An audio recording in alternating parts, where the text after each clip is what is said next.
Ladies and gentlemen, the following segment of the podcast is presented exclusively by Hillsdale College. Now, in its 175th year, Hillsdale is a truly independent institution where learning is prized and intellectual enthusiasm is valued. Thank you for listening, and my sincere appreciation to Hillsdale for their sponsorship. He's here. He's here. Now, broadcasting from the underground command post, deep in the bowels of a hidden bunker, somewhere under the brick and steel of a nondescript building, we've once again made contact with our leader, Mark Levin. Hello, everybody. Mark Levin here. Our number, 877-381-3811, 877-381-3811. The coronavirus. You have the media and the Democrats, one and the same, on a lie, a big lie that they're repeating over and over again, that the President of the United States didn't act fast enough, that he has no plan. And I sit here and I think to myself, tell me, when did the Democrats and the media get interested in the coronavirus? This week? Was it this week, Mr. Producer, that Chuck Schumer went to the floor of the Senate and began his propaganda campaign against the president, trying to link the coronavirus to Donald Trump? This week, right? Wasn't last week. Wasn't last month. Wasn't 2 months ago. And the media have done the same thing. Now notice, ladies and gentlemen, members of Congress like to talk about their authority. Their authority when it comes to appropriations, declarations of war. Their oversight authority, their legislative authority. Well, tell me, when the United States Congress was focused on a coup against the President of the United States, how much time did Congress spend on the coronavirus? How many hearings did Congress have on the coronavirus at the same time they were trying to oust the President of the United States? How many hearings? I would ask my friends who claim to be constitutionalists when it comes to war powers, what about areas where there's no debate? Congress has the absolute authority to appropriate funds, as many funds as they want, to address the coronavirus, whether the president signs it or not. Where's the bill? Is there a bill that came out of the House of Representatives? For the last 2 months, ladies and gentlemen, how many press conferences did Nancy Pelosi have warning America about the coronavirus?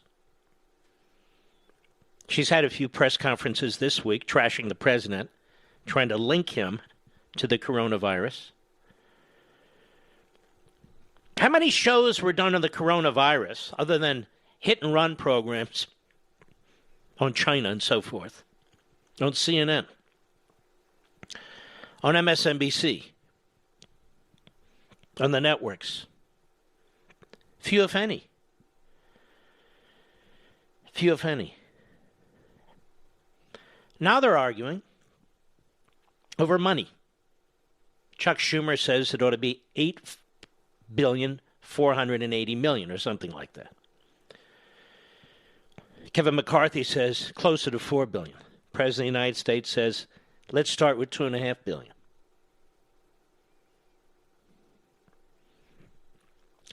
If the President of the United States had said $8.48 billion, Chuck Schumer would have said $18.48 billion. Chuck Schumer doesn't have a grasp on anything that's going on in the United States, in the federal government, to address the coronavirus. He hasn't participated in this hearing. Not one. Now, ladies and gentlemen, here's the thing. As good as a president may be, as good as his cabinet may be, As good as our scientists may be, those who work in the private sector and those who work in the government sector, Mother Nature can be a real bastard. You can't stop the flu in the United States. You can try to address it. Even when you get a flu shot, it only covers a certain number of flu varieties. Nothing can be fixed perfectly. And this is what the Democrats do with the media support. They know the president has a rather sophisticated plan.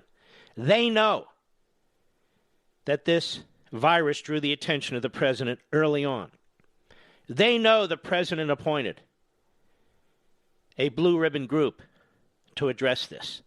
They know the CDC, HHS generally, NIH, and all the others are working feverishly on this. They know that our pharmaceutical companies are working feverishly, including with each other, to try and find some kind of antidote. They know all this. But they also know that perfection is impossible. That there will be people who get this. And there will be people who die. As with the flu and other viruses. What's happening here, we touched on this yesterday, is diabolical. Everything the Democrats touch is about the Democrat Party holding power, gaining power. Holding power, gaining power. And they have concluded that the way to hold power and gain power is to burn down everything in front of you. Everything. What exactly have the leading Democrats in Congress done to address the coronavirus other than lightly throw out the figure of multi-billions of dollars? What exactly have they done? They control the House of Representatives. What have the relevant committees of the House done? Nothing. They haven't done anything. Nothing. And so they sit back and attack the president. Let me make another suggestion to you. The Trump administration has been subjected to an overwhelming number of subpoenas, investigations, taking up an enormous amount of manpower and resources to respond to. Every department, every agency. When this administration could be doing other things, the Democrats in Congress, especially in the House, and the Democrats in the media have sought to distract us and to distract the administration. We've talked about this over and over and over again. What is the purpose exactly of the Democrat Party? What exactly is the purpose of the Democrat Party? I'm asking you. To make life better? Not if you're an unborn baby. They don't even believe you're a baby. Not if you're a newly born baby who was supposed to be aborted. We'll get to that later in the program. Ben Sasse had a hell of a speech on the floor of the Senate. Not if you're elderly. Bloomberg, Sanders, Obama, the rest. They believe you reach a certain age, and that's it. Society, quote unquote, shouldn't spend any more money on your health care. And you shouldn't be able to, even if you have the funds. What is it exactly that the Democrat Party stands for? Bankrupting the country? Eviscerating the Constitution? Eliminating citizenship? destroying the market system, impoverishing us. What does the Democrat Party stand for? Education? No. Indoctrination and propaganda. Health care? No. They don't believe in health care. It's a right, don't you know? They believe in government insurance, not quality health care. What exactly does the Democrat Party stand for? Chuck Schumer goes to the floor of the Senate and attacks the president on the coronavirus. Nancy Pelosi does the same. These committees of Congress have access to the bureaucrats and the experts in the federal government. They determine how much money is going to be spent. And they've done absolutely nothing. Nothing. We have, as a perfect example, this guy, Tom Steyer. The guy's a nut. He's a nut. But he's asked today on CNN by Allison Camerata, speaking of nuts. Cut 2, go.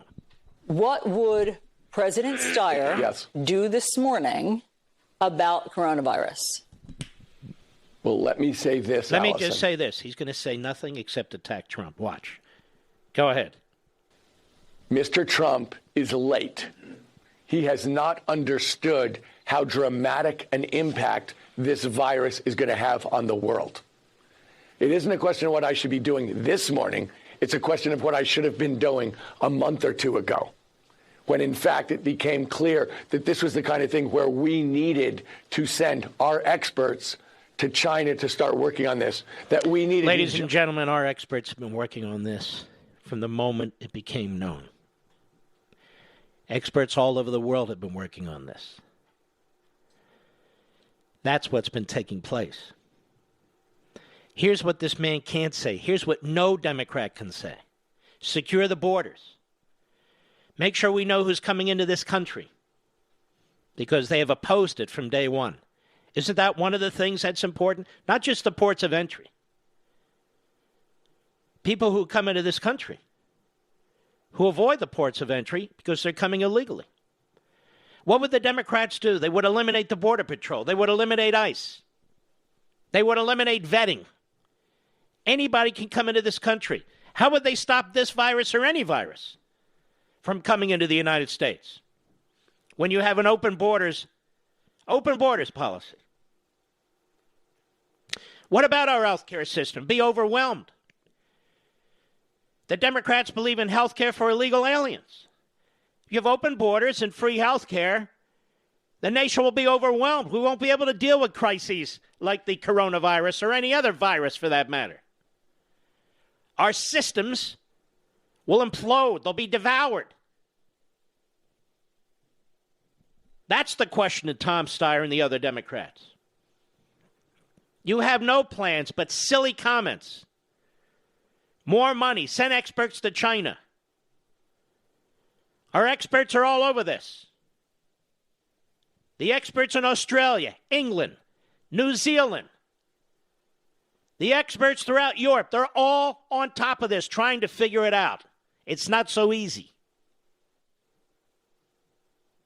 It's just not so easy. And they take no responsibility, these Democrats, for spending 3 years chasing Russia collusion and then Ukraine collusion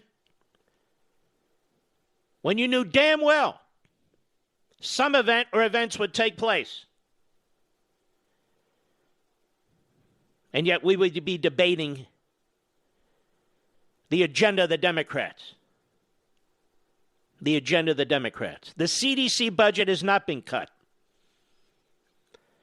Our budget is exploding in red ink.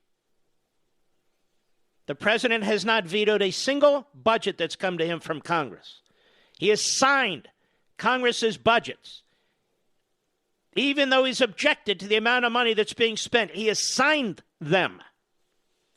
So if there's not adequate funding for the CDC, if there's not adequate funding for the NIH, if there's not adequate funding for the mothership, HHS, that's on Congress. They got all kinds of funding in their budgets. Pork barrel spending. Taking care of their constituent groups. Taking care of their political buddies and their special interests. All kind of funding. How about we hold their feet to the fire? How about we hold Pelosi and the Democrat majority in the House, their feet to the fire? Schumer, his feet to the fire.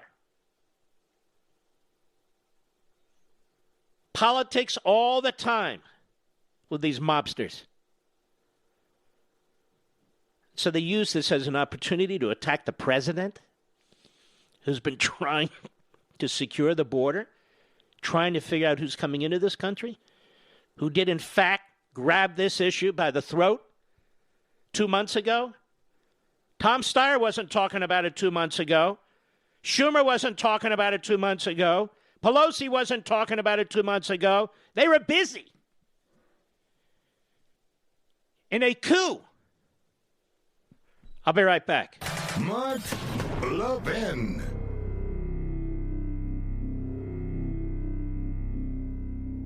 You've heard me talk about the 4 pillars of education at Hillsdale College.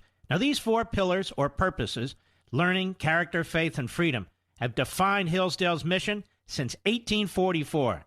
I'd like to focus on the first pillar, learning.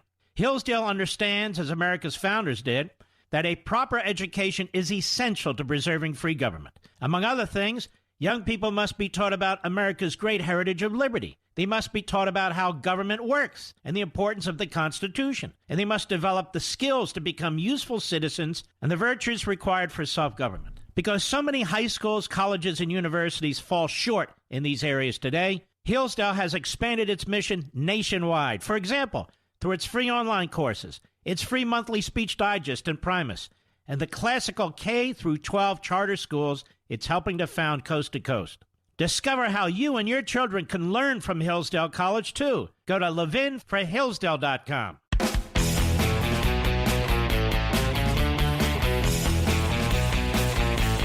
The president is going to have a news conference addressing this coronavirus issue.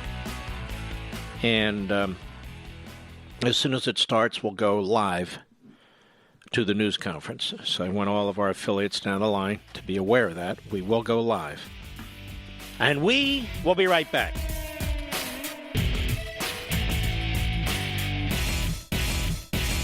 You've heard me talk about the 4 pillars of education at Hillsdale College. Now, these 4 pillars or purposes, learning, character, faith, and freedom, have defined Hillsdale's mission since 1844. I'd like to focus on the first pillar, learning.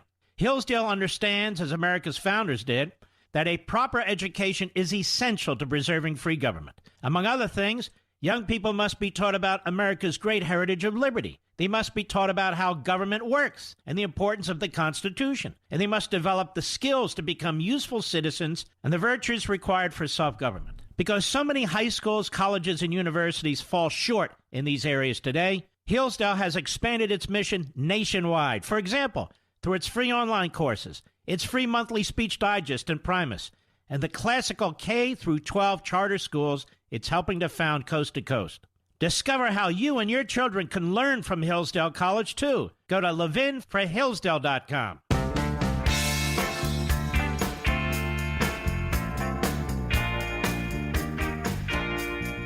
The one-man antidote for liberal media bias, Mark Levin. Call him now at 877-381-3811.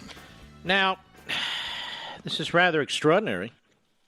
Prime time. Now it's after 6:30 p.m. Eastern time, but just a matter of minutes, really, when the president comes to the podium, surrounded by officials from the CDC, Centers for Disease Control, among others.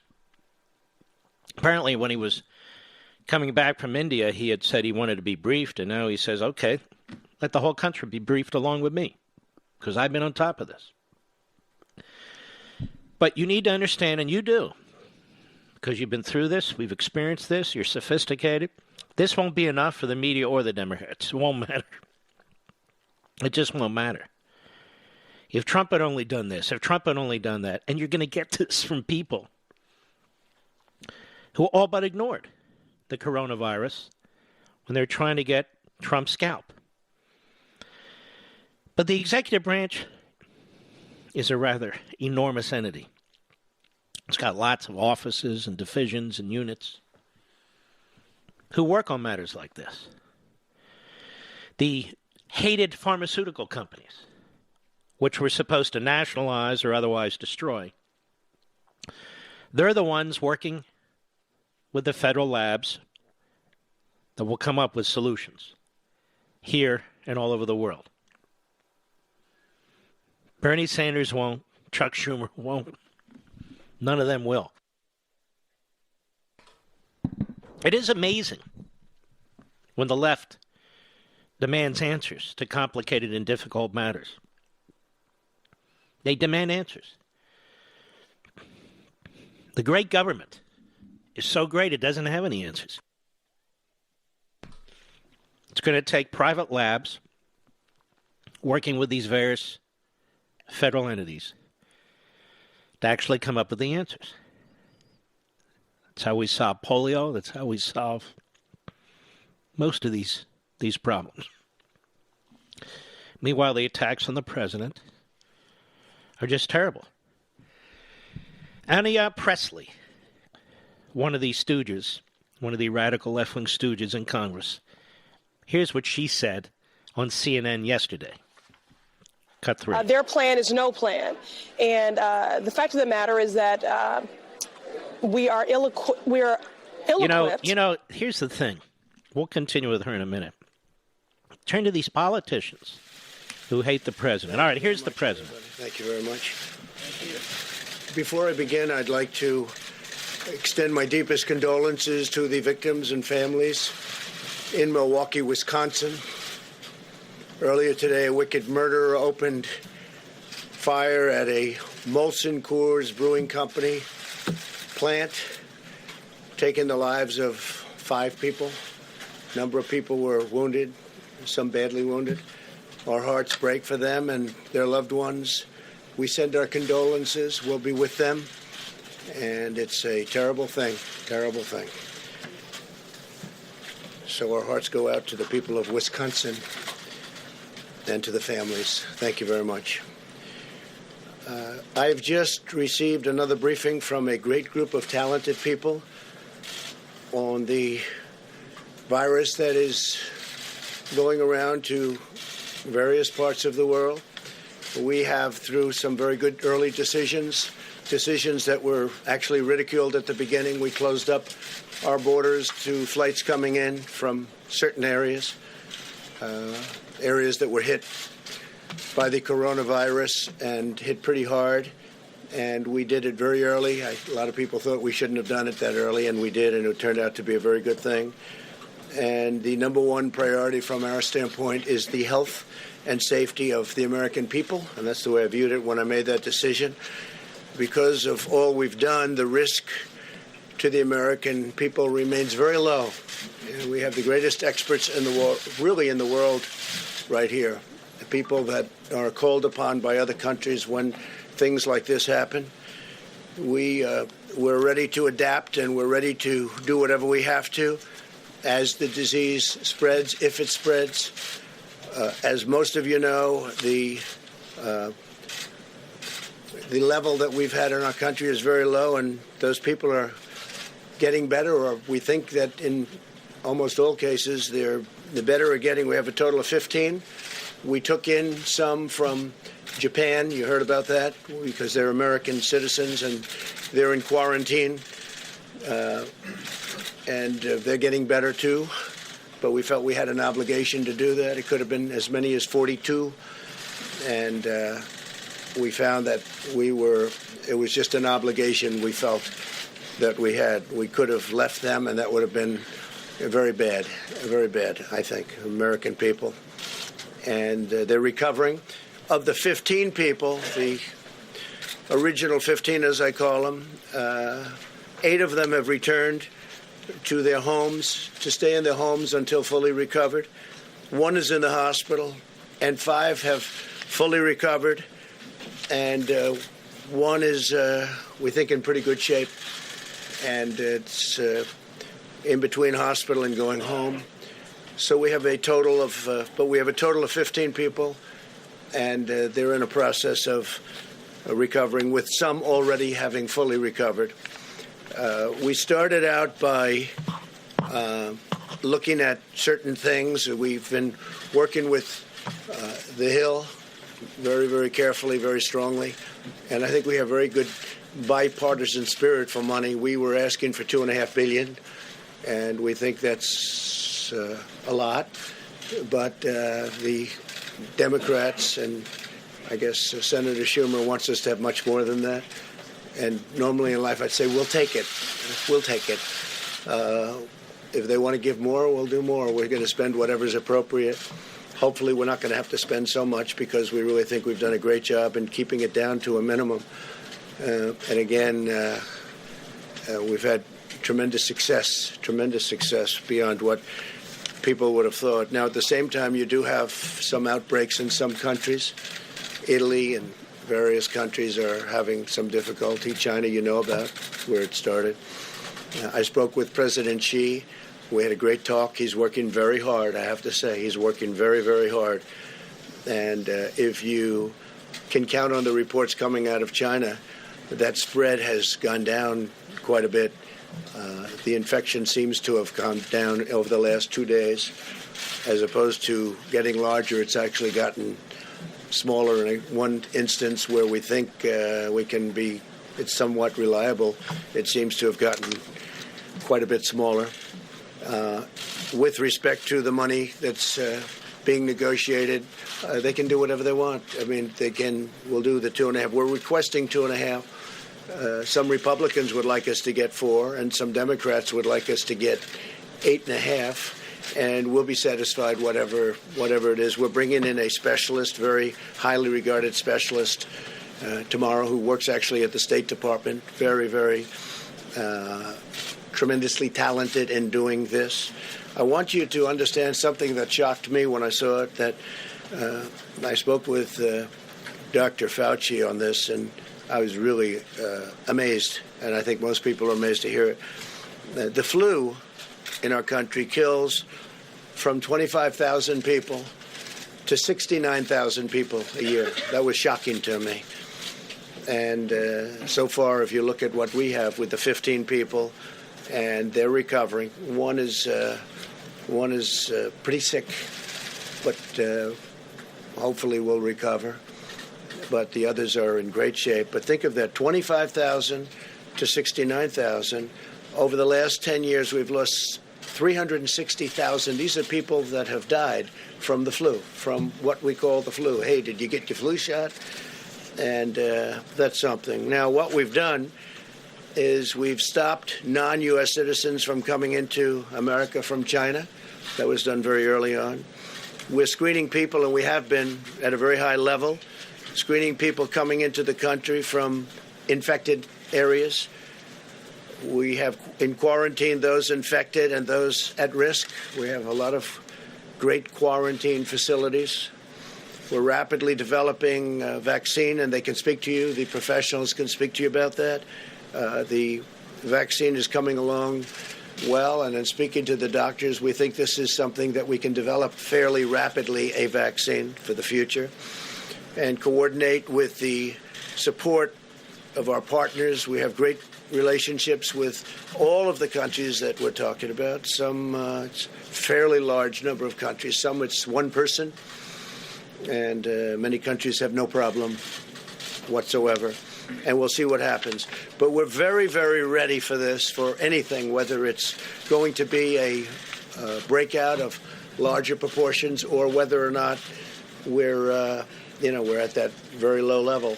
And we want to keep it that way. So we're at the low level. As they get better, we take them off the list, so that we're going to be pretty soon at only 5 people. And we could be at just 1 or 2 people over the next short period of time. So we've had very good luck. The Johns Hopkins, I guess it is a highly respected, great place. They did a study, comprehensive, the countries best and worst prepared for an epidemic. And the United States is now, we're rated number one. We're rated number one for being prepared. This is a list of different countries. I don't want to get in your way, especially since you do such a good job. This is a list of the different countries. United States is rated number one, most prepared. United Kingdom, Netherlands, Australia, Canada, Thailand, Sweden, Denmark, South Korea, Finland. This is a list of the best rated countries in the world by Johns Hopkins. We're doing something else that's important to me because he's been terrific in many ways, but he's also very good on health care. And we really followed him very closely. A lot of states do. When Mike was governor, Mike Pence of Indiana, they've established great health care. They have a great system there, a system that a lot of the other states have really looked to and changed their systems. They wanted to base it on the Indiana system. He's very good. And I think, and he's really very expert at the field. And what I've done is I'm going to be announcing exactly right now that I'm going to be putting our Vice President, Mike Pence, in charge. And Mike will be working with the professionals, doctors, and everybody else that's working. The team is brilliant. I spent a lot of time with the team over the last couple of weeks, but they're totally brilliant, and we're doing really well. And Mike is going to be in charge, and Mike will report back to me. But he's got a certain talent for this, and I'm going to ask Mike Pence to say a few words, please. Thank you, Mike. Thank you, Mr. President. President Trump's made clear from the first days of this administration we have no higher priority than the safety, security, health, and well-being of the American people. And from the first word of an outbreak of the coronavirus, the President took unprecedented steps to protect the American people from the spread of this disease. He recounted those briefly, but the establishment of travel restrictions, aggressive quarantine effort of Americans that are returning, the declaration of a public health emergency, and establishing the White House Corona Task Force are all reflective of the urgency that the President has brought to a whole-of-government approach. As a former governor from the state where the first MERS case emerged in 2014, I know full well the importance of presidential leadership, the importance of administration leadership, and the vital role of partnerships of state and local governments and health authorities in responding to the potential threat of dangerous infectious diseases. And I look forward, Mr. President, to serving in this role and bringing together all the members of the Corona Task Force that you've established, HHS, CDC, DHS, the Department of Transportation, and state.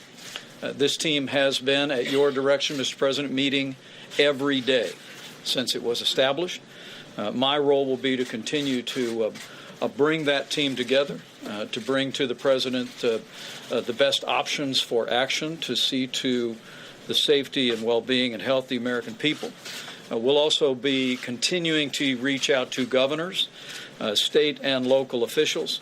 In fact, in the recent days, the White House met with over 40 state, county, and city health officials from over 30 states and territories to discuss how to respond to this, to the potential threat of the coronavirus. We're going to have to take a brief break, but you can see, or you can hear, that there's been a lot going on, as a matter of fact, in the early stages of this virus to address it.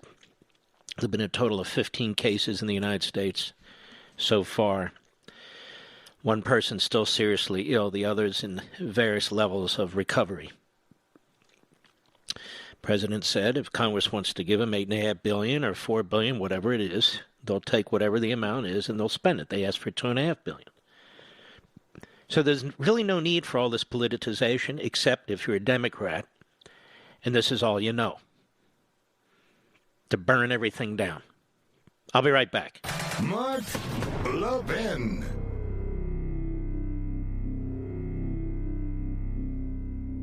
You've heard me talk about the 4 pillars of education at Hillsdale College. Now, these 4 pillars or purposes learning, character, faith, and freedom have defined Hillsdale's mission since 1844. I'd like to focus on the first pillar, learning.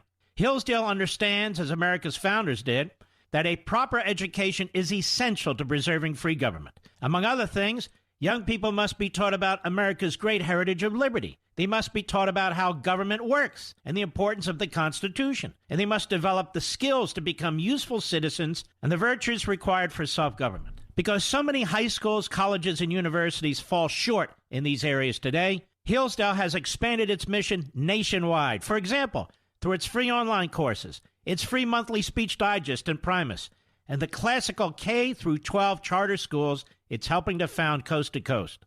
Discover how you and your children can learn from Hillsdale College, too. Go to levinforhillsdale.com.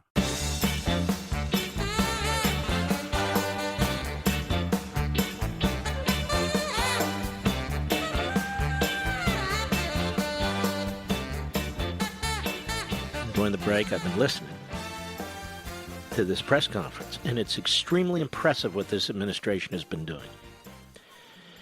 And it was very important that the president hold this press conference because the Democrats were going full nut job in trying to upset the American people, panic the American people, all for politics. And so you really need to ask yourselves, those of you who are listening, who are on the fence when it comes to this election, seriously, what kind of people do you want in charge of your government? What kind of people do you want? Because the president obviously grabbed this by the throat early on. He put his task force together, and they've been working with state and local governments. They've been working on vaccines. They've been working on more supplies to get out to the various retail shops and so forth. It's a lot that's been going on in a very short period of time. We will be right back, and if this press conference is continuing, we will be linking right up to it. See you in a minute.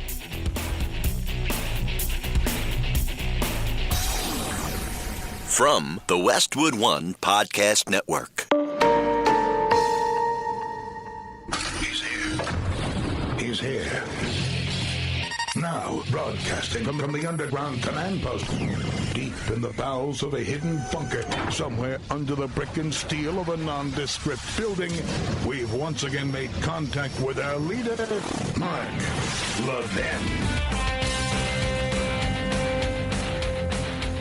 Hello, everybody. Mark Levin here. Our number, 877-381-3811. 877-381-3811.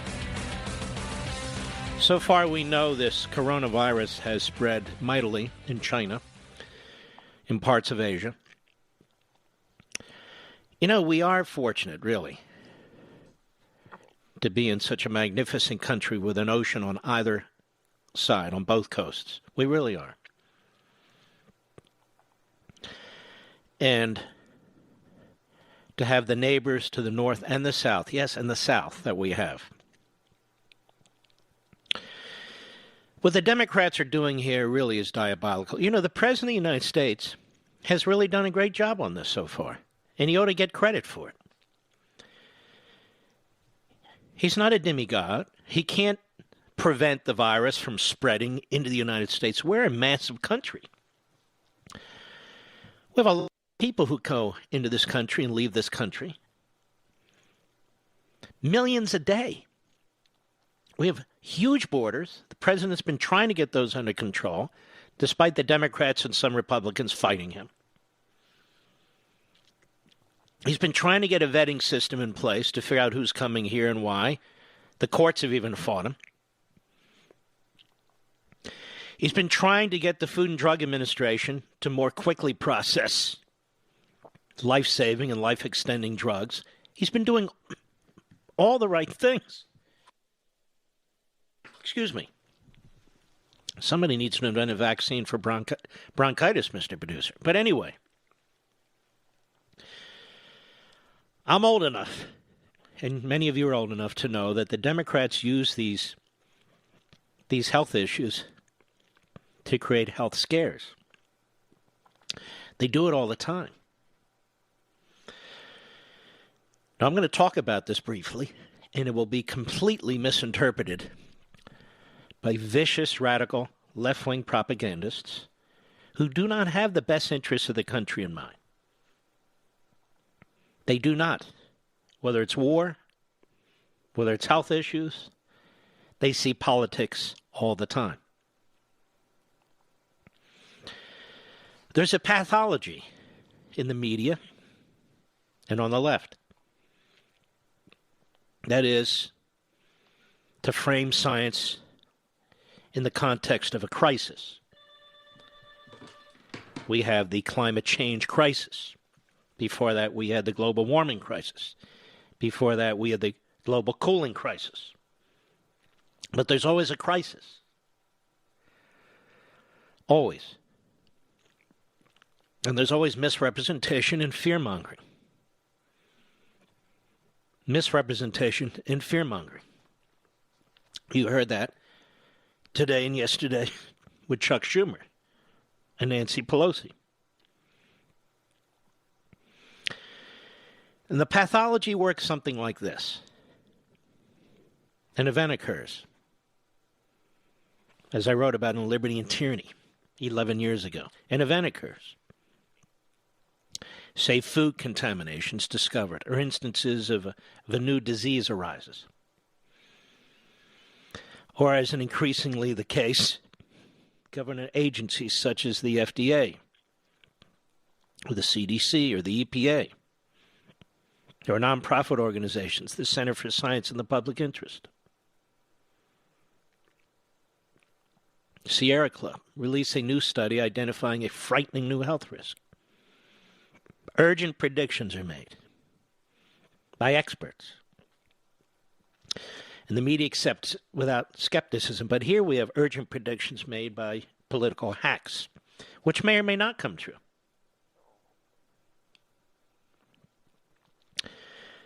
Some recent examples of this pathology, and they're numerous. They include scares about ALAR, sweeteners, bird flu, swine flu, dioxins, E. coli, listeria, the Ebola virus, formaldehyde, MTBE, BSE bovine, you might remember this, spongiform, salmonella attached to tomatoes and jalapeno peppers, chlorofluorocarbons, all became huge panics, far beyond the actual scope of any health threat.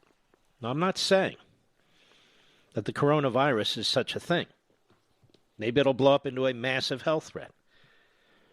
But unlike Tom Friedman, who's preached about the greatness of the Chinese autocratic one-party system, we're not China. We're an open society. We have a vibrant private sector. We have brilliant scientists and medical experts who work at, yes, pharmaceutical companies, labs all over the country,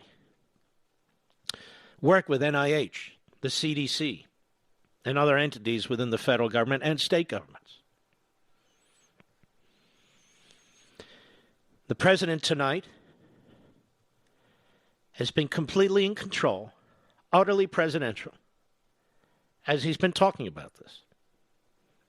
So let's go back to the president who's speaking now. Go ahead. Wait, do you feel that U.S. schools should be preparing for a coronavirus spreading? I would think so, yes. I mean, I haven't spoken specifically about that with the various doctors, but I would think so, yes. I think every aspect of our society should be prepared. I don't think it's going to come to that, especially with the fact that we're going down, not up. We're going very substantially down, not up. But, yeah, I think schools should be preparing and, get ready just in case. The words are just in case.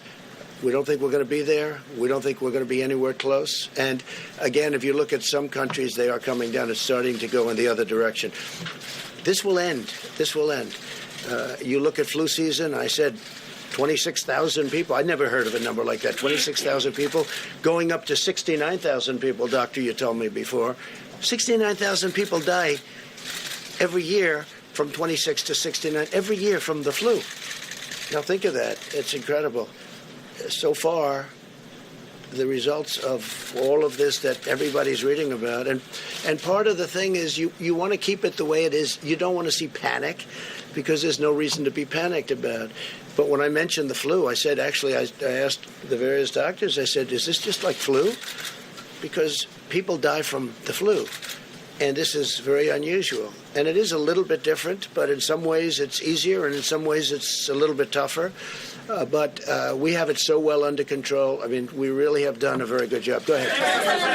Do you believe the number of fatalities? Mr. President. You mentioned the stock market earlier. To go back to that, to be clear, the Dow Jones dropped more than 2,000 points this week. Are you suggesting that was overblown? Are financial markets overreacting here? I think the financial markets are very upset when they look at the Democrat candidate standing on that stage making fools out of themselves. And they say, if we ever have a president like this, and there's always a possibility, it's an election, who knows what happens, right? I think we're going to win. I think we're going to win by a lot.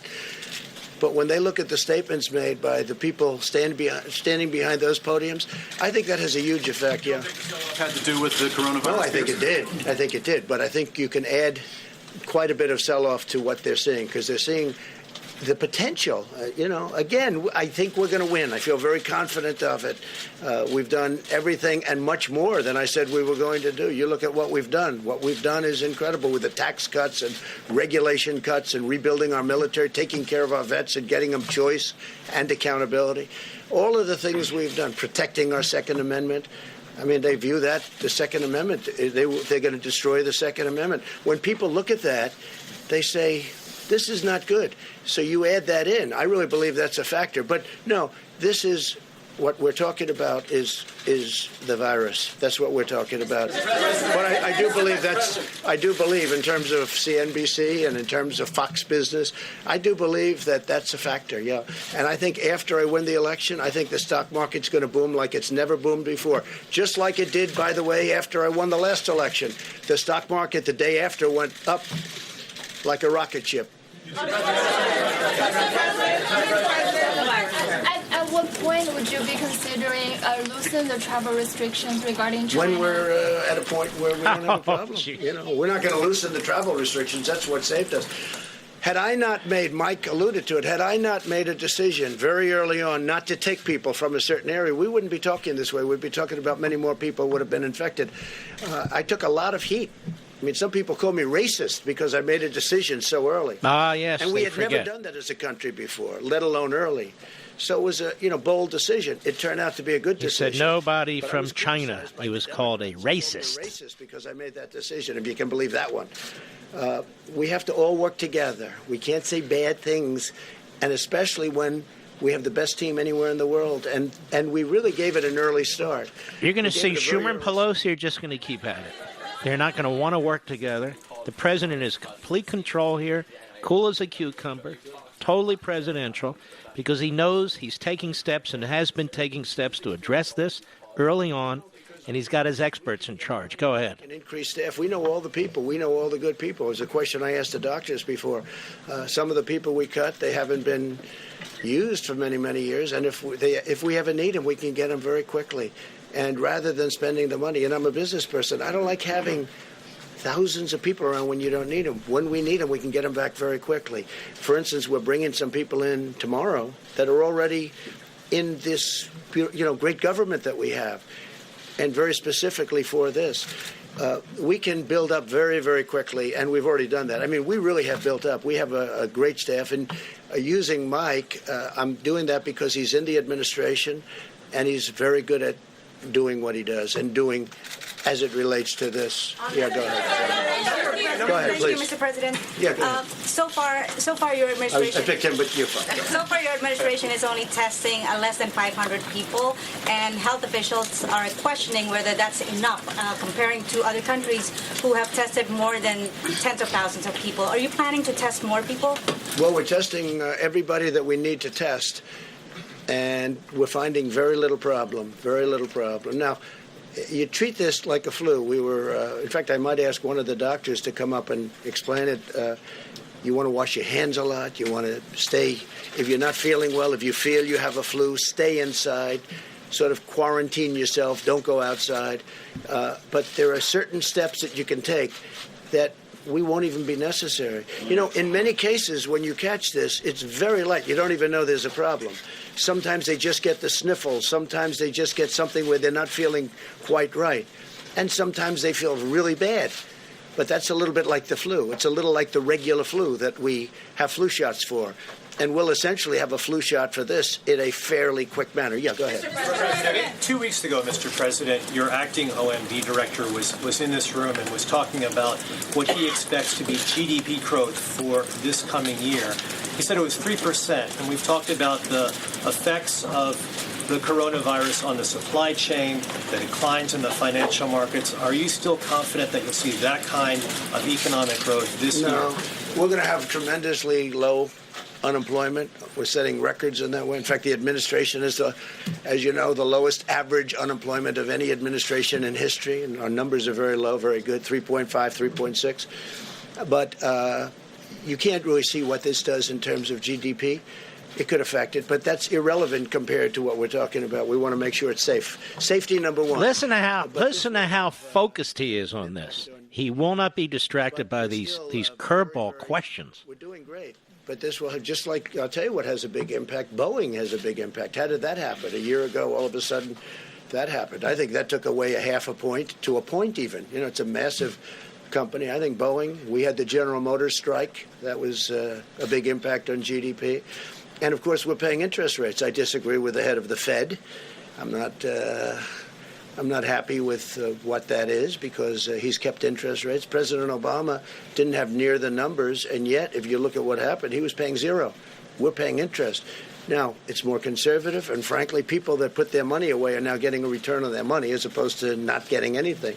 But I think, you know, we're the greatest of them all. We should be paying the lowest interest rates. And when Germany and other countries are paying negative rates, meaning they're literally getting paid when they put out money. I mean, they borrow money and they get paid when it gets paid back. Who ever heard of this before? It's a first.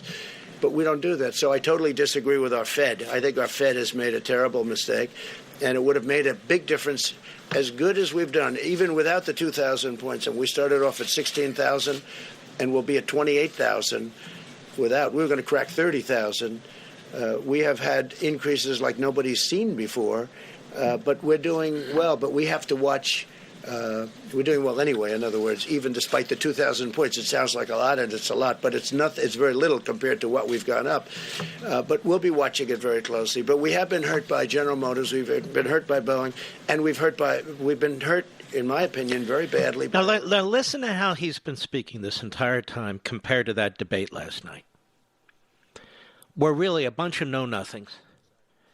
Throwing platitudes, attacking the country, leftists have nothing really to offer the American people. Freebies. Just listen to how in control he is. Go ahead. He may be exaggerating the threat of coronavirus to hurt you politically. Rush Limbaugh the other day said this has been advanced to weaponize the virus against you. You don't mean my supporters. You mean my people that are not supporters. Right, your opponents. I agree with that. I think they are. And I'd like it to stop. I think people know that when Chuck Schumer gets upset. I mean, he did the same thing with a couple of trade deals that are phenomenal deals now. Everybody's acknowledged they're phenomenal deals. Before he ever saw the deal, he didn't even know we were going to make a deal. They said, what do you think of the deal with China? I don't like it. He talked about tariffs. I left the tariffs on, 25% on $250 billion. He said he took the tariffs off. He didn't even know the deal. And he was out there knocking it because that's a natural thing to say. But when you're talking about especially something like this, we have to be on the same team. This is too important. We have to be on the same team. Have you seen evidence that the CDC is trying to hurt you? No, I don't think the CDC is at all. No, they've been working really well together. See, the media are looking for gotcha moments. The media are looking for their own conspiracy theories.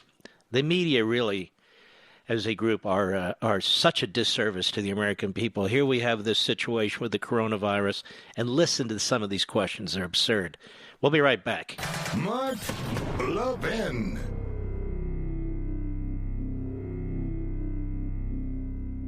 Deborah's home was stolen. I don't mean thieves stole stuff. I mean scammers literally stole her home.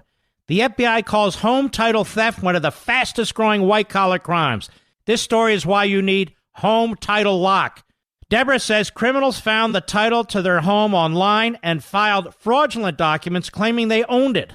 Wait, it gets worse. Deborah says, I was evicted from my own home and 85 grand in equity gone. Nobody believes you can get your home stolen this easily. My friends, this is why you need to get Home Title Lock, because no insurance or bank protects your home from title theft. First things first, go to HometitleLock.com and register your address to see if you're already a victim and don't know it. Then sign up to help protect your legal title to your home so you don't end up like Deborah. And to get started, I got you 60 risk-free days of protection. Just go to HometitleLock.com, HometitleLock.com. That's HometitleLock.com.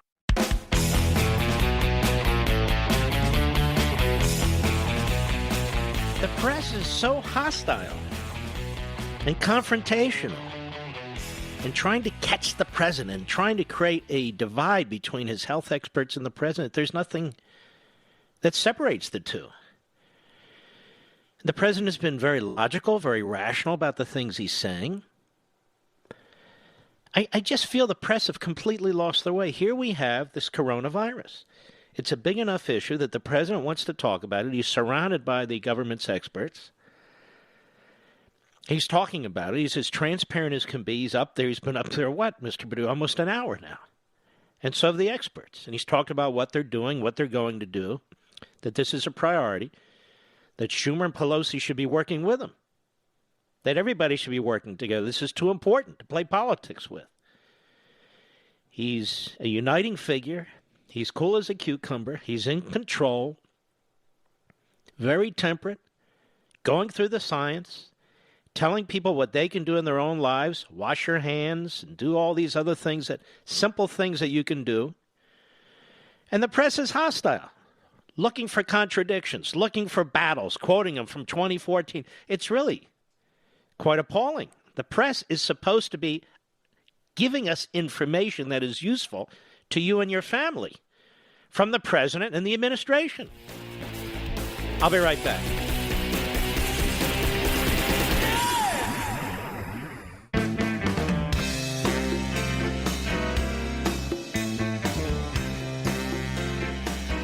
The establishment's worst nightmare.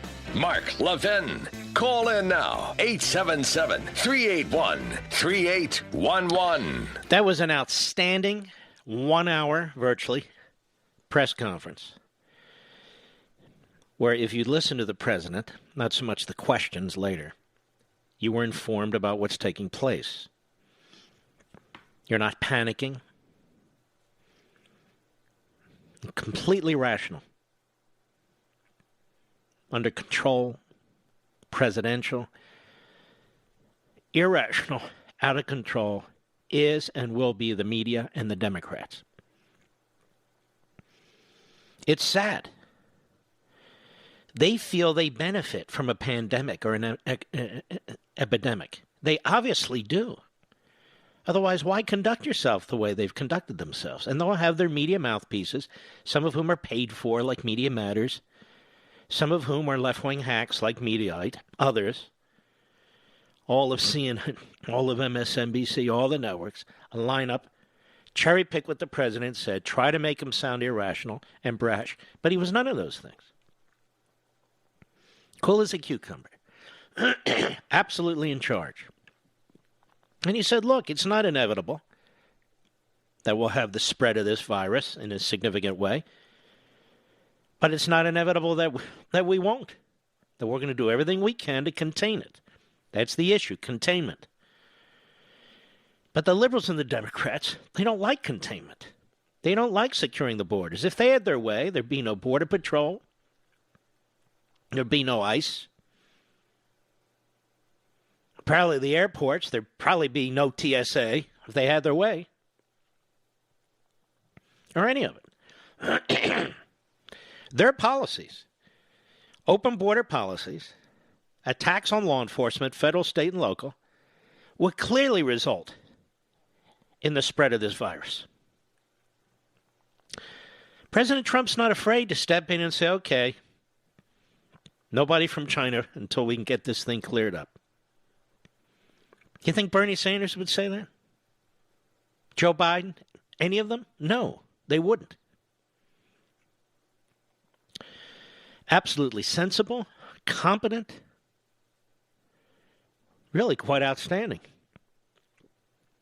And it makes you feel confident that the President of the United States is doing everything they can. But look, if it spreads, if it hits certain communities in this country, sometimes things can't be prevented. You do the very best you can. The president also said, this isn't a time to be at each other's throats, so many words, with Schumer and others taking shots. Can't think of anything Schumer's done that's contributed to the well-being of this nation in all the years he's been in politics. I really can't. But for them, this is all about politics and only politics. And they hate the fact that Donald Trump is an extremely competent president who makes common sense decisions. The never-Trumpers can't get over it either. They're all flailing around. You know, it's shocking that your home can be stolen this easily. That's the brutal lesson Deborah learned when thieves found her home's title online, forged it, and literally took ownership of her home. In an instant, thieves legally owned Deborah's home. She got evicted, spent a fortune in legal fees trying to get it back. The FBI calls home title fraud one of the fastest growing crimes. And you don't want to be next. And that's why I urge you to protect the online title to your home with Home Title Lock. The legal documents to our homes are kept online where thieves hunt them.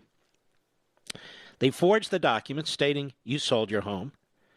Then they borrow against your home and stick you with the payments. So you lose your home and you're stuck with the payments. No insurance, no bank can protect you. Home Title Lock protects you. Now, you could already be a victim of title fraud and not know about it. You need to find out. Register your home at HomeTitleLock.com. Enter MARK. That's HomeTitleLock.com. Enter MARK for 1 month of free protection. Again, HomeTitleLock.com, but you have to enter my name, Mark, for 1 month free at HomeTitleLock.com. One more time. It's painless. HomeTitleLock.com. Enter code MARK. Let's take some calls. David, Brink, New Jersey, the great WABC. Go. Regarding the CDC and the pandemic, there's a commentary on this. Doug Sittel, S-I-T-T-E-L, on Google. And the picture of the hand over the glass, captioned, "Police admit," and YouTube uploads.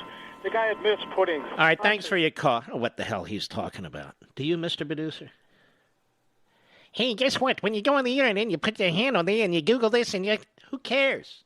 The hell does that have to do with anything? Let's continue. Murray. Los Angeles, California. He's gone. Well, who's there? And who else is there?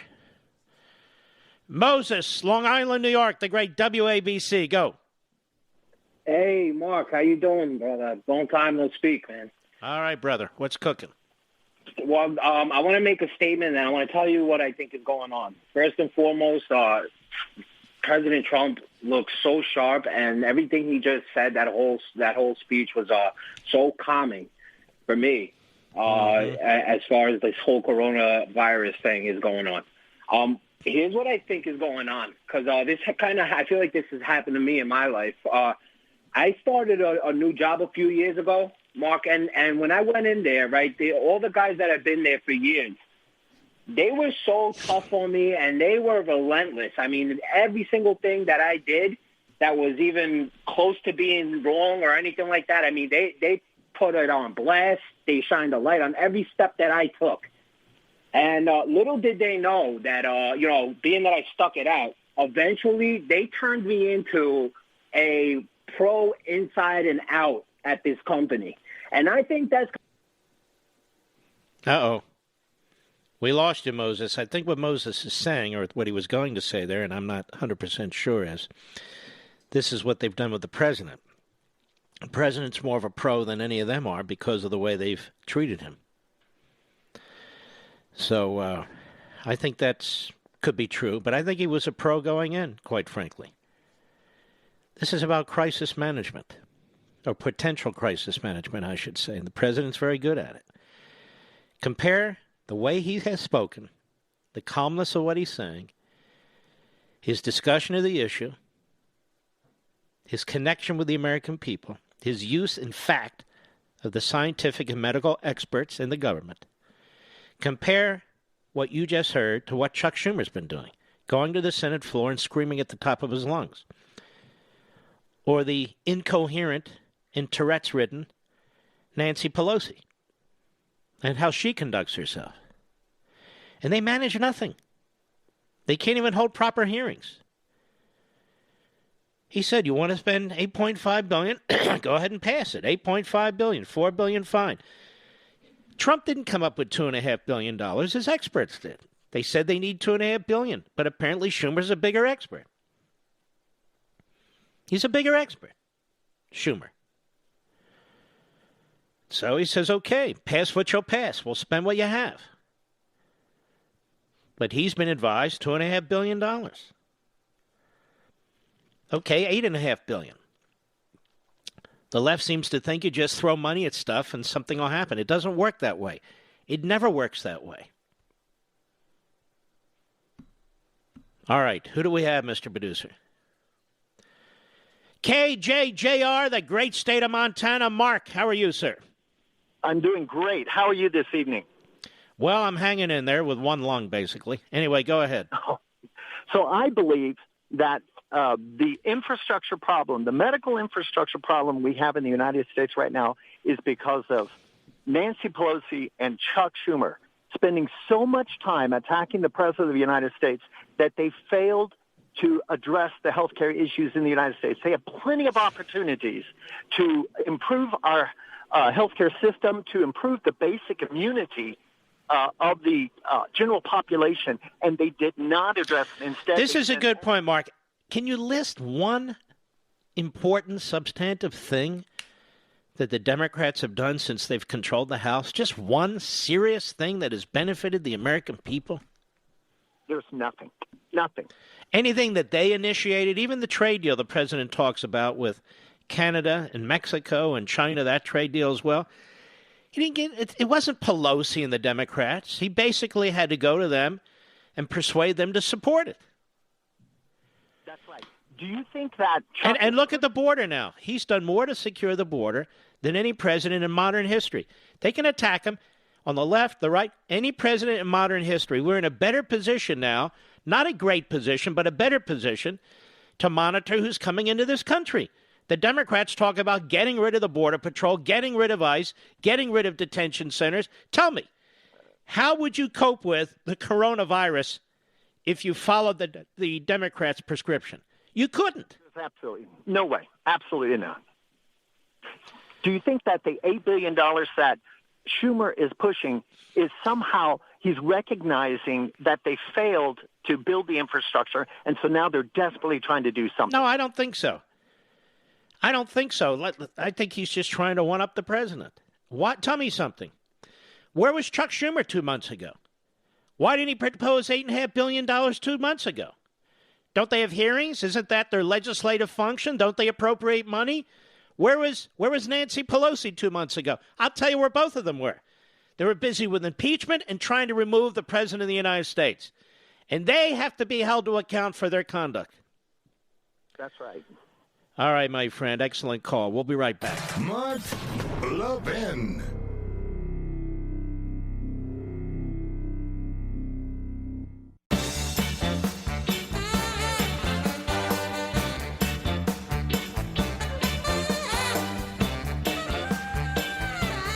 You know, postage rates have gone up again. Thankfully, Stamps.com eases the pain with big discounts off post office retail rates. It's really a wonderful service if you think about it. With Stamps.com, you save 5 cents off every first-class stamp and up to 40% off shipping rates. That kind of savings really adds up, especially for small businesses. Plus, Stamps.com is completely online, which saves you time. No more inconvenient trips to the post office. With Stamps.com, you get discounted postage rates that you can't even get at the post office. Stamps.com is a no-brainer, saving you time and money. It's no wonder. Over 700,000 small businesses already use Stamps.com. Right now, you, my listeners, you get a special offer that includes, listen to this, a 4-week trial plus free postage and a digital scale without any long-term commitment. I want to encourage you to try this. And here's how you do it. It's simple. Just go to Stamps.com, click on the microphone at the top of the homepage, and type in bunker, B-U-N-K-E-R. Stamps.com, enter bunker. Stamps.com, click on the microphone at the top of the homepage, and enter the word bunker. You know, there's so many ways that you can do your usual business but save money. That's why I bring companies like Stamps.com or American Financing and others. Actually, it improves your way of life and saves you a lot of money. I think that's important. All right. Let's see who else we have here. I'm moving quickly. Donna, Frederick, Maryland, the great WMAL. Go. Hi, Mark. I hope you're feeling better. I just want to say, with respect to the press, they ask the same question like 10 different ways, expecting a different result. No surprise there. But it's all just common sense. It was such a contrast between Trump's calm demeanor and the wild press with their accusations. How about the wild Schumer and Pelosi? Insane. Just out there making allegations. They just lie. Oh, it's ridiculous. And I want to ask you something. Yes. How do we end up with czars in America? They mentioned that twice in that conference. And I'm like, I don't remember ever electing a czar. How on earth did we end up with them? I don't know. Remember Obama kept naming czar after czar. Remember all the czars he had? Yeah, I was thinking it probably ended up with him. Another communist bites the dust. But they don't like czars, actually. They like commissars, if you know what I mean.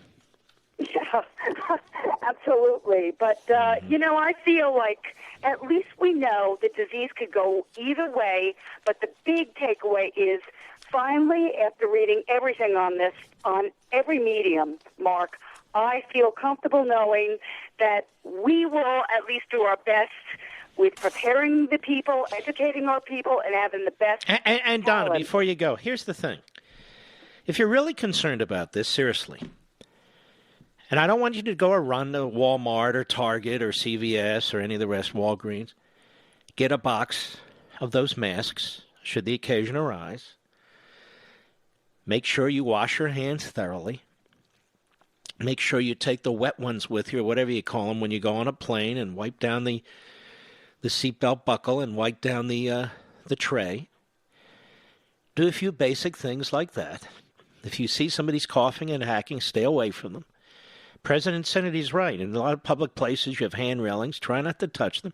There are things you can do in your own life that are really quite thoughtful and minor, which probably will help you. It'll help you not get the flu, as an example. So there are things you can do. If that's what you want to do, go ahead and do them. There's smart things you can do. There are things the government can do, which is try to vet who's coming into the country. Try to limit people who are coming into the country from certain areas. The president tried that with terrorism, and he was attacked. And the president has now done this with the virus. And originally, he was attacked again. He was called anti-Chinese, bringing up the yellow scare again. I read somewhere. It was unbelievable. And he's none of these things. And what he's trying to do, secure the border, make sure people who come in planes are coming from places where they may not have these illnesses. He's doing what you can do. It's a complex, diverse society. We have big borders. So you do what you can do on containment. At the same time, the medical people and the scientists are working feverishly, no pun intended, of course, to find a vaccine and other forms of treatment. What else can a president do?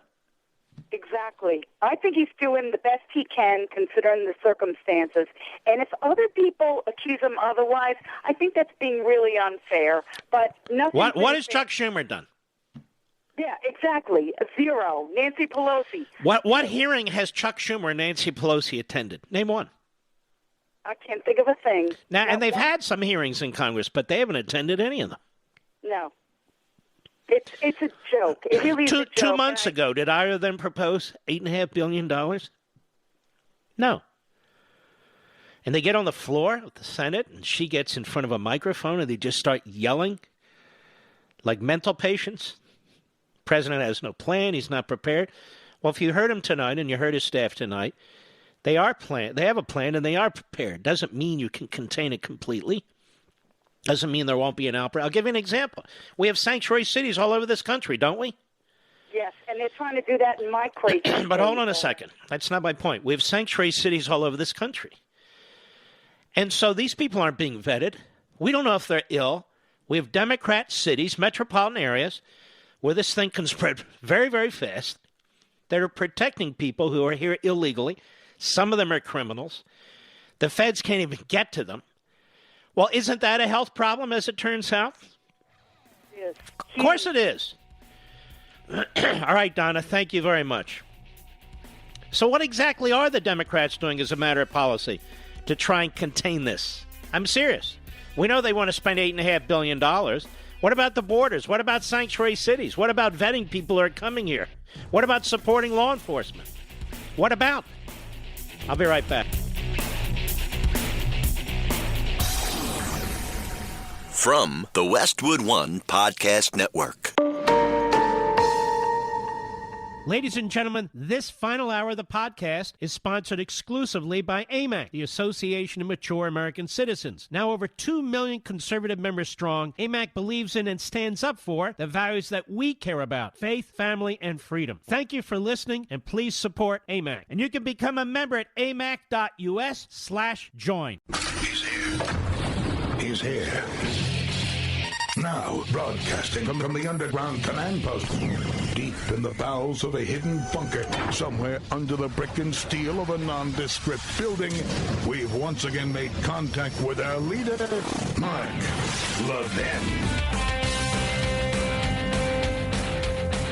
Hello, everybody. Mark Levin here. Our number, 877-381-3811, 877-381-3811. Okay, we're going to move along. Another victory for the president in court today. Court rules Trump can withhold funds to states with sanctuary cities. Associated Press, Second U.S. Circuit Court of Appeals in Manhattan made the ruling this morning, overturning a lower court decision. Said the federal government had to release law enforcement grants to states. They refused to cooperate with the federal government when it came to criminal illegal immigrants. Now, this lower court decision, just so you understand, is really appalling because forever the federal government, when in the hands of liberal Democrats, has used the power of federal grants and contracts to control state and local policy. Yet here, the lower court says no.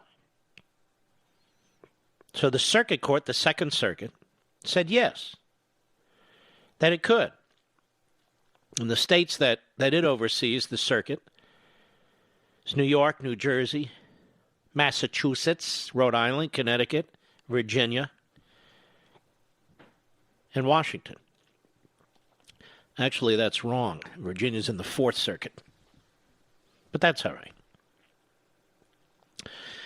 And Washington, D.C. is in its own circuit, the D.C. Circuit. But none of that really matters. What happened was that the states and city sued the U.S. government after the Justice Department, as AP writes, announced in 2017 that it would withhold grant money from cities and states until they gave federal immigration authorities access to jails and provide advance notice when someone in the country is here illegally and going to be released. This is what I was talking about. When you think of these liberal Democrat policies, you could never secure your border. You can never vet people properly to determine if, in fact, they are carrying a contagious virus or other disease. So these cities and states have actively prevented the feds from getting access to criminal illegal aliens and deporting them. Now the Second Circuit says it can withhold funds. And that's good. It should. So that's a victory, right? You probably haven't heard a hell of a lot about it. Want to hear another one about judges? If I don't tell you, nobody will.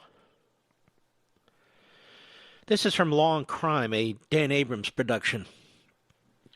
There's a lot of Dan Abrams productions out there. He's the legal analyst for ABC News. He created a left-wing hack site called Mediaite. He's got a site called Law and Crime. He's got a couple TV shows. It's amazing how far you can go when you have no talent. Remember this Federal Judges Association? Remember how appalling this Federal Judges Association and their judge Cynthia Ruffey? They decided they were going to have an emergency meeting. Remember that, Mr. Producer? They were so concerned, weren't they? That the president interfering with the rule of law. And I pointed out, of course, the president hadn't interfered with the rule of law.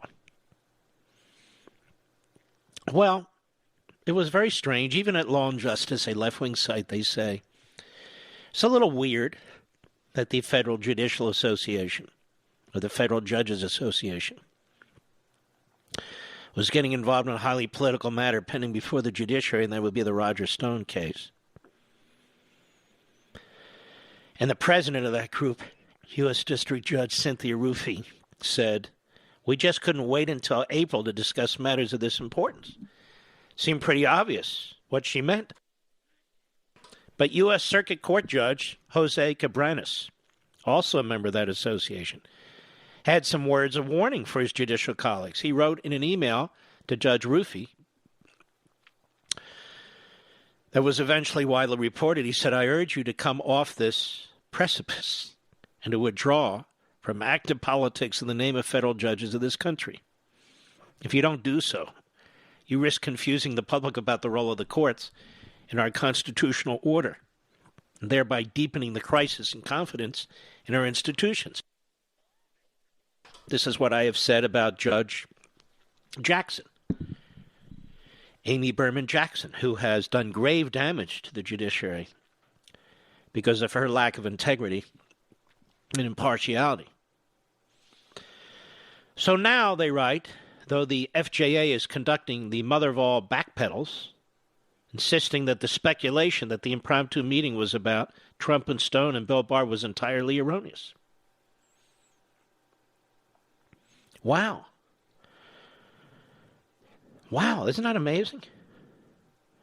According to the FJA, we got it all wrong, as they write in Law and Crime. Its email to members said, President Ruffey, Judge Ruffey, issued no public statements or press release of the originally scheduled meeting, nor did she solicit press contact.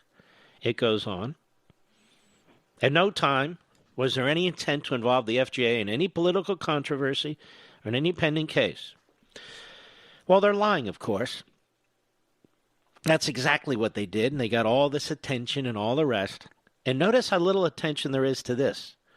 If I hadn't told you about this, would you have heard about it? That this Federal Judges Association all of a sudden says, no, we didn't want an emergency meeting. We weren't concerned about the president interfering. We weren't concerned about the attorney general pulling back from the line prosecutors. No, we weren't concerned about any of that. Everybody just misconstrued this. And of course, Law and Crime goes on to stupidly and wrongly conclude that, of course, the president did try to interfere. But that's them. They're morons. They can't control themselves. The relevant aspect of this is that now this association has said that we misunderstood them. We misread them. Okay, we'll take it. But we didn't. Whether it's Sotomayor, whether it's Ginsburg, whether it's Jackson, they're extremely partisan, extremely political. and extremely partial. If you're a party in front of any of these judges, you cannot expect a fair break. You cannot expect an honest reading of the law and an application of the facts. And when you raise that with Judge Jackson, she freaks out. She has a temper tantrum in the form of a fifth grader's written opinion in defense of herself. Pretty amazing, really. Bernie Sanders has said a lot of things, most of them outrageous. Bernie Sanders, believes that illegal aliens should get health care, that it is a human right, that the border should be open, that there shouldn't be detention centers, that we should eliminate ICE. Wow, what a nut. But he didn't always think this way. He was on CNN in 2007, and it was Lou Dobbs who was interviewing him.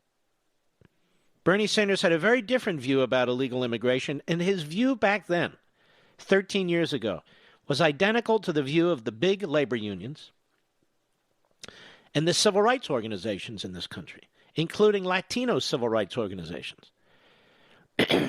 And what am I talking about? Well, listen, cut 5, go. And that gets us to the immigration issue. If poverty is increasing and if wages are going down, I don't know why we need millions of people to be coming into this country as guest workers who will work for lower wages than American workers and drive wages down even lower than they are right now.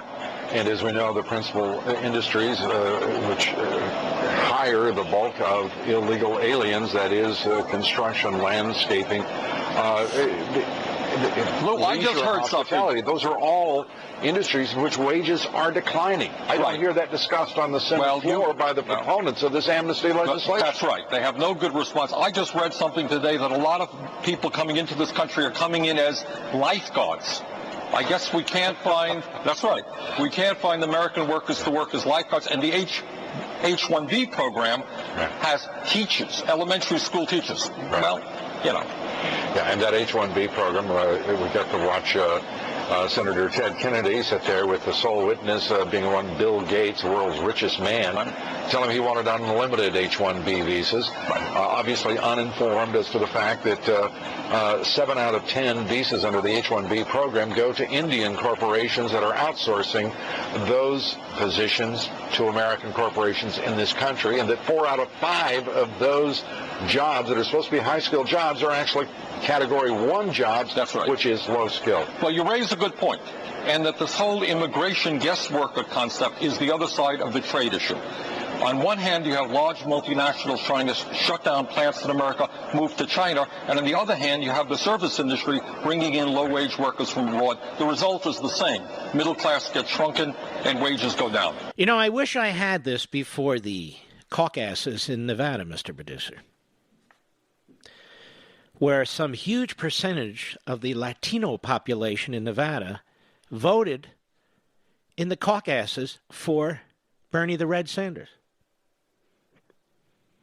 I wish we had this before. We did not.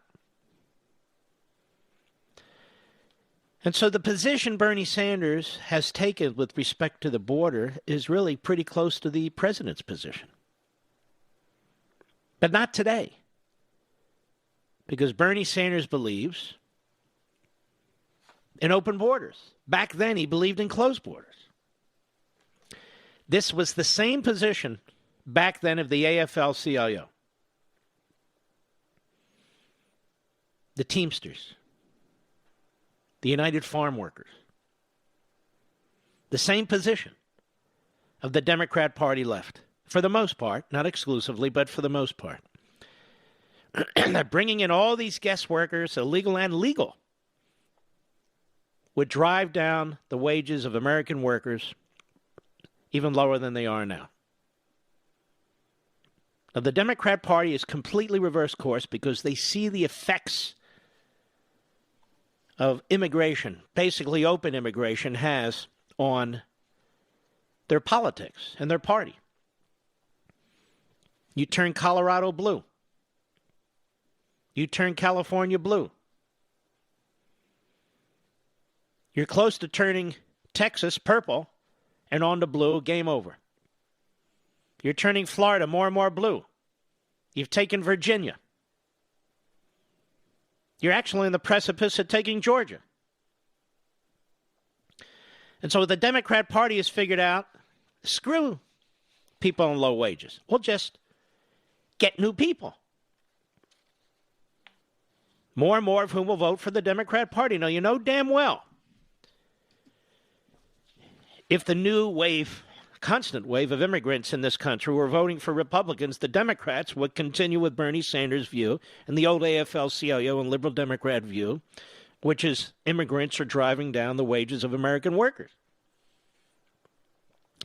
But since the Democrat Party now relies on these people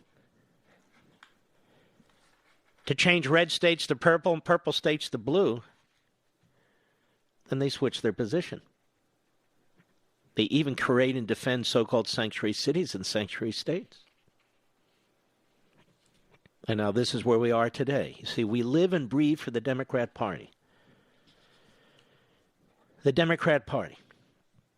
They want to raise your taxes. They want to regulate you to death. They want to control who lives in what neighborhood, who goes to what school. We say it's the government. It's the government in the hands of the Democrats. The Democrat Party wants to rule us and rule over us while pretending to support, quote-unquote, democracy. I'll be right back. Mark Levin.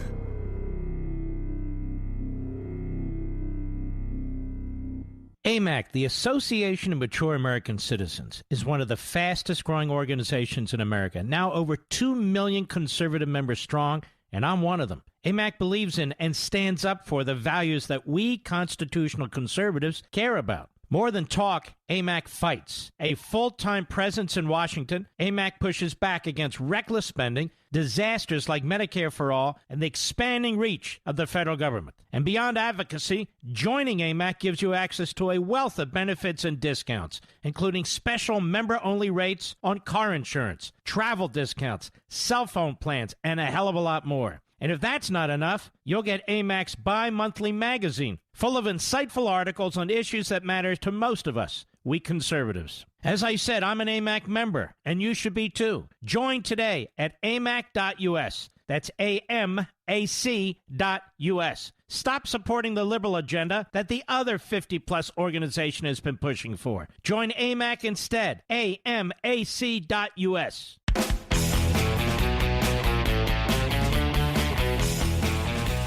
Bottom of the hour, we have scheduled a special guest who I don't believe has ever been on this program, Martha MacCallum, you know, of Fox News, and her magnificent book on Iwo Jima. And a family member of hers who, well, I'll let her tell the story, fought on Iwo Jima. A family member of mine fought on Iwo Jima. My grandfather, my mother's father. While most of those who fought on Iwo Jima were quite young, my grandfather was among the oldest. He was 34 at the time. But she spent a lot of time researching the Battle of Iwo Jima. She's gone to Iwo Jima, and we want to give her book and her some attention here because they're both very important. You know, there's a big election next week, March 2nd. It's a big election next week in America, Mr. Producer. What day is March 2nd? Is that a Tuesday? I think it is. So you're going to have this big Tuesday election among Democrats. Excuse me, March 2nd is a Monday. I apologize. March 3rd, you're going to have this big election among Democrats. And, of course, Saturday is South Carolina. But in between the two, Monday, March 2nd, there's a huge election in the country of Israel. Whether or not the Israelis are going to elect Benjamin Netanyahu, their greatest prime minister, in my opinion, or elect an individual, Benny Gantz, who has trouble speaking in complete sentences, much like Joe Biden, and a party, blue and white, that stands for everything and stands for nothing, that's trying to attract more conservative Likud voters while at the same time trying to bring out as many Arabs to vote for it as possible. despite the fact that these Arab parties oppose the state of Israel. What kind of coalition is that? And what kind of a country wants to be led by a party like that? We'll talk about it more during the course of the week. We'll be right back.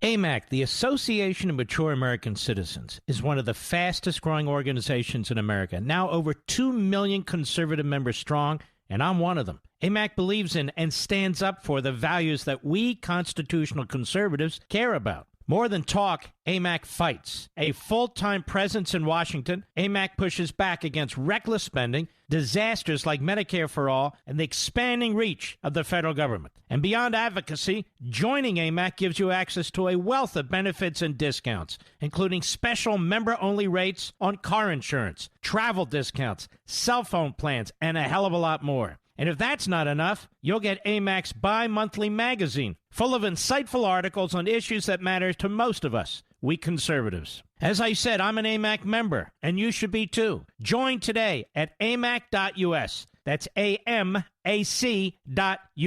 Stop supporting the liberal agenda that the other 50-plus organization has been pushing for. Join AMAC instead. AMAC.us.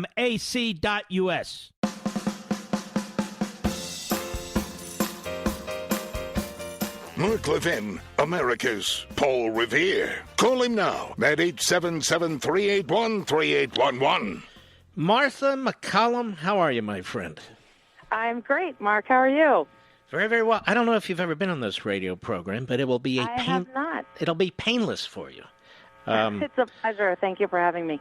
Well, you've written a remarkable book, Unknown Valor, about the Battle of Iwo Jima, about your mother's teenage cousin, Harry Gray, about the history of the battle, about the history, really, in many ways, of the battle in the Pacific. It's a fascinating book. How long did it take you to write this book? Because you did a lot of research.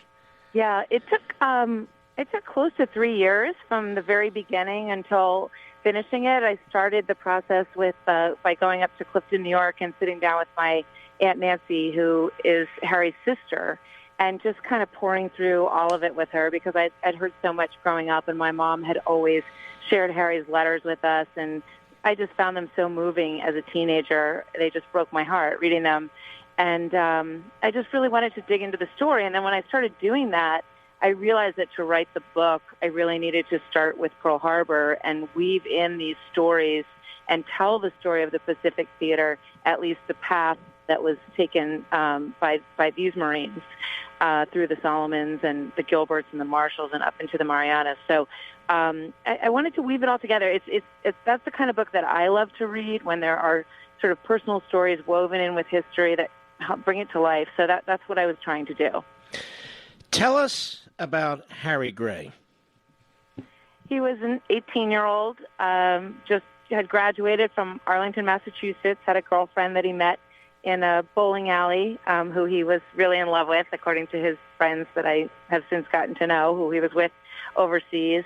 And he was a bright guy. He was an artist. He loved to draw in his sketchbooks, and he was sort of the man of the house. His father had passed away when he was 12 years old, and he really looked up to my grandfather, who was like a dad to him. He had a great sense of humor, and he was a little bit mischievous, and he had some dear friends. And you know, he was really, Mark, like so many other young men across the country. And in telling this, I think a lot of families have a Harry Gray, you know, somebody for whom the family feels a sense of loss and a sense of pride. And on their family tree, you know, there's a line that just ends with these people. And they didn't get married. They didn't get to have children. And I think it's important to keep their memory alive. And I wanted to kind of hopefully inspire other people to learn more about the people who are like Harry Gray in their own families, because there's so many of them. And Harry Gray was 18. What happened to Harry Gray? So Harry went to Parris Island, went into training with so many other Marines, and then he traveled across the country to California, you know, wrote a letter home November 3rd that he was shipping off. So he spent that Thanksgiving and that Christmas of 1944 on the USS Rochambeau that took off from California, headed to Guam. And then they continued to train. They did some work in Guam for a while, and then it was time to ship out to Iwo Jima. And, of course, these were kids from Gulfport, Mississippi, and Arlington, Massachusetts, and Lockport, New York. They had no idea where Iwo Jima was. It's an 8-square-mile patch of island in the middle of the Pacific. And it was a rough place. It was a really rough place. And it was his first experience going towards combat. So it was a tough awakening for him. But he wrote these letters home trying to sort of put everyone's mind at ease, essentially. I have one brief one that I could read. It says, "Dear Mom and family, how is everyone?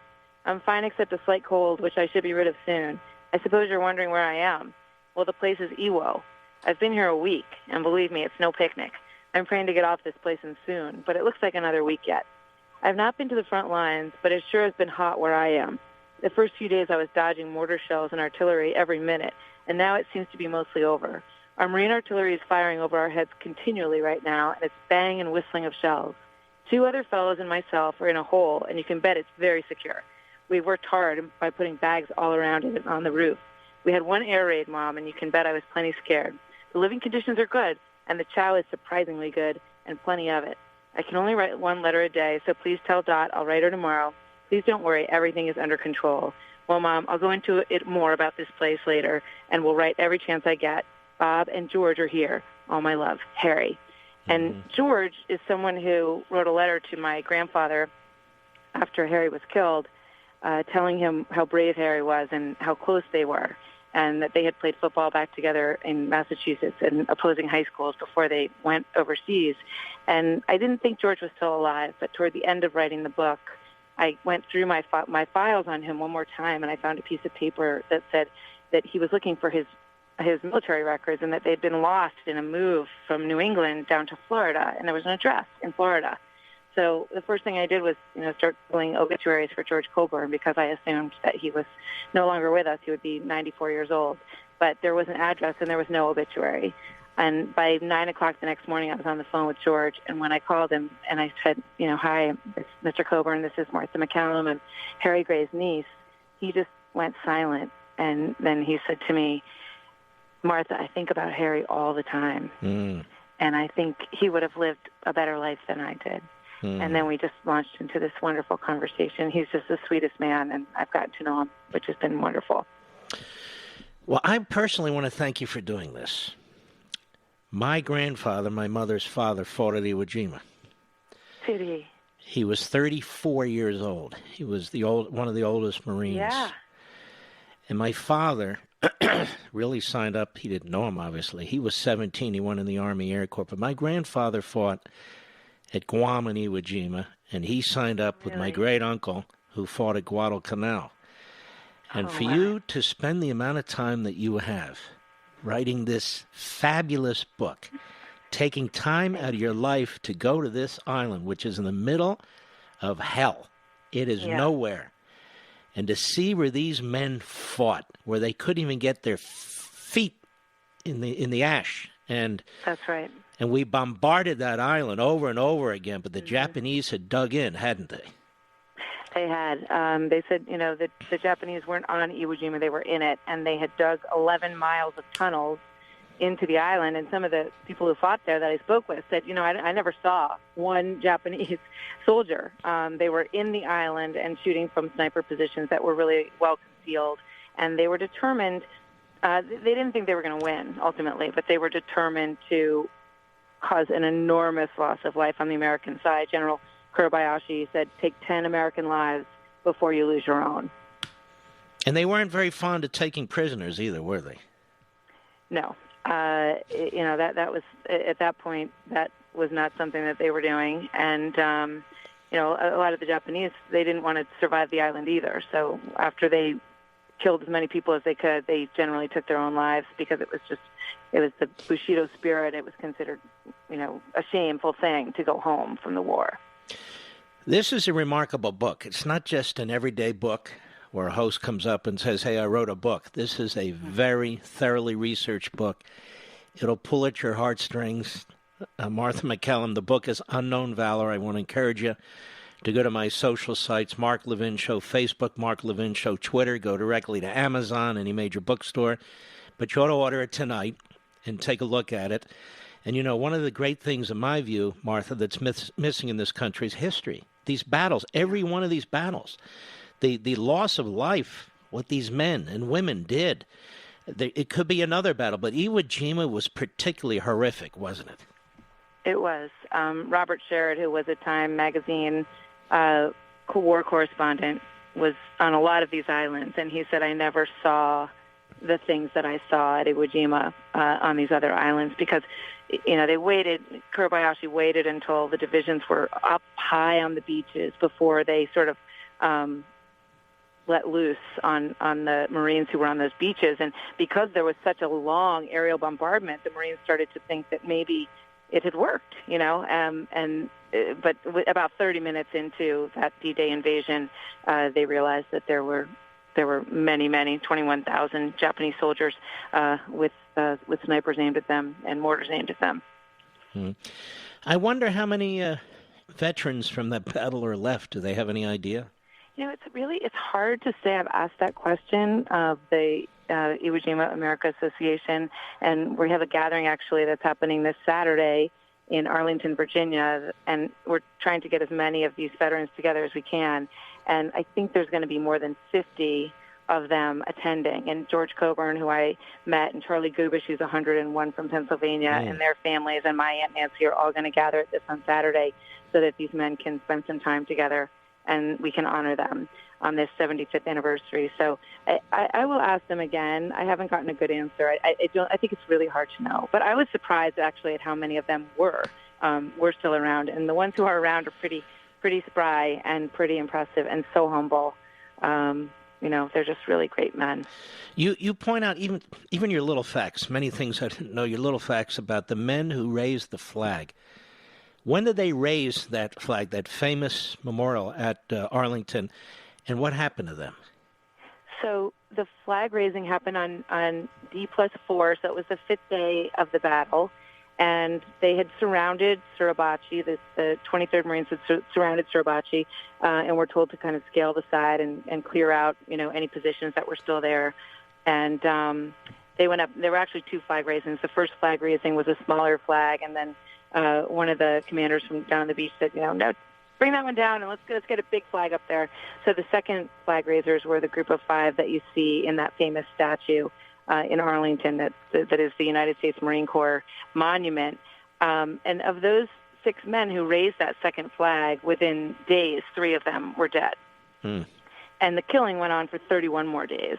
Thousands of Marines lost their lives after that flag was raised. But, of course, it became this really an inspirational image and iconic image of World War II in the Pacific. Well, Martha, it's been a pleasure. I wish we could talk longer. Folks, seriously, you're going to get a book. This is a book. It's a very, very important book. It's written beautifully. Thank you, Mark. Unknown Valor. Go to Amazon.com. If you're on my social sites, Mark Levin Show Facebook, Mark Levin Show Twitter, we're linking to it right there. Go ahead and grab a copy for you and really more for your kids so they know exactly what took place.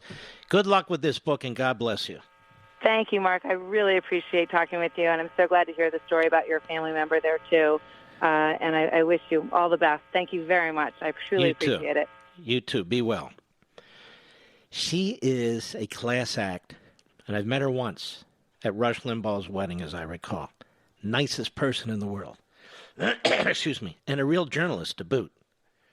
But this is a very, very compelling book, Unknown Valor, a story of family, courage, and sacrifice from Pearl Harbor to Iwo Jima. It's a history book.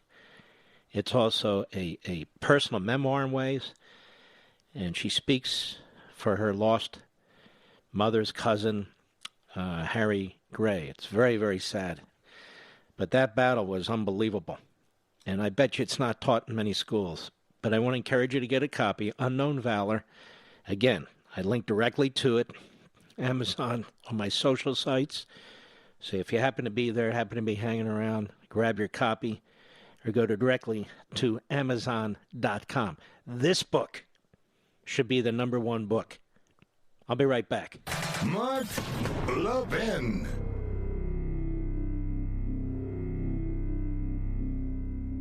AMAC, the Association of Mature American Citizens, is one of the fastest-growing organizations in America, now over 2 million conservative members strong, and I'm one of them. AMAC believes in and stands up for the values that we constitutional conservatives care about. More than talk, AMAC fights. A full-time presence in Washington, AMAC pushes back against reckless spending, disasters like Medicare for All, and the expanding reach of the federal government. And beyond advocacy, joining AMAC gives you access to a wealth of benefits and discounts, including special member-only rates on car insurance, travel discounts, cell phone plans, and a hell of a lot more. And if that's not enough, you'll get AMAC's bi-monthly magazine, full of insightful articles on issues that matter to most of us, we conservatives. As I said, I'm an AMAC member, and you should be too. Join today at amac.us. That's AMAC.us.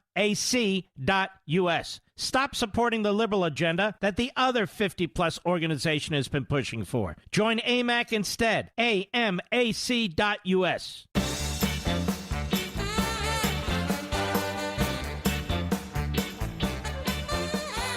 Unknown Valor is a tremendous book about the battle in the Pacific, the battles, but particularly Iwo Jima. And I have to say, Martha McCullum is a wonderful writer, wonderful writer. She talks about her mother's cousin who was 18 and perished. Unknown Valor is the book. It's particularly close to my heart since my grandfather, my mother's father, fought there as well, among other places. Took her 3 years to research and write the book. She's actually gone to Iwo Jima. I've been invited, but I have to find time to actually go. But she did. And so it's a very special book, particularly for those of you who want to learn more and those of you who want your kids to learn more. I want to encourage you to get a copy of it. Go to Amazon.com or go to Mark Levin Show Facebook, Mark Levin Show Twitter. You know, millions of you are there. If you happen to be there, hit the link, get your copy, lickety-split, be sent to you. I have it tomorrow or the next day. We need to learn about our history. Young people need to learn about our history. That's part of the problem, I feel. And when you have real journalists like Martha or Brett Baer or Brian Kilmeade writes outstanding books, a lot of people do, but with a historical perspective, I really think you should get your copies. This one in particular, as I say, is close to my heart, so you might want to check it out. Unknown Valor, Martha McCullum. Mr. Producer, are these callers real callers here? Good. Well, I just lost my computer, so give me one. Stu in Connecticut. Stu, you fought in Iwo Jima? Are you there? Yeah, I'm here. You fought in Iwo Jima? Yes, sir. 93 years young today. I was 18. Oh, my Lord. Oh, my Lord, Stu. Yep. Can I ask you a question? This is really a shot in the dark.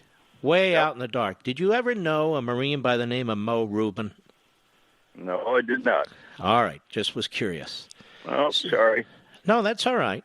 If and he's you're doing. A friend of yours, you got to be a friend of mine. I'll tell you that. He was my grandfather. Oh, is that right? How are you doing, Stu?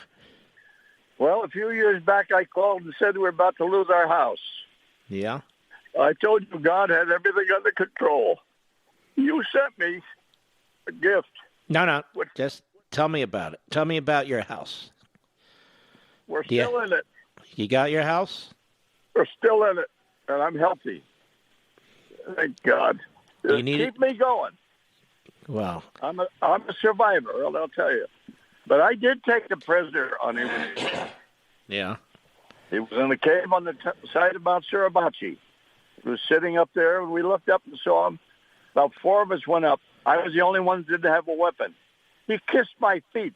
He wanted to surrender to me because he figured he was going to be tortured and shot by the other guys. Mm-hmm. We brought him down, saved his life. But did not want to surrender. That was against the emperor. You never forget, do you, Stu? No. Well, I want to get Stu's address and phone number again, Mr. Producer, okay? Don't let him go. We salute our armed forces, police officers, firefighters, and emergency personnel, And God bless each and every one of you, especially those of you who have put your lives on the line for us, foreign and domestic. Thank you. See you tomorrow. God bless. From the Westwood One Podcast Network.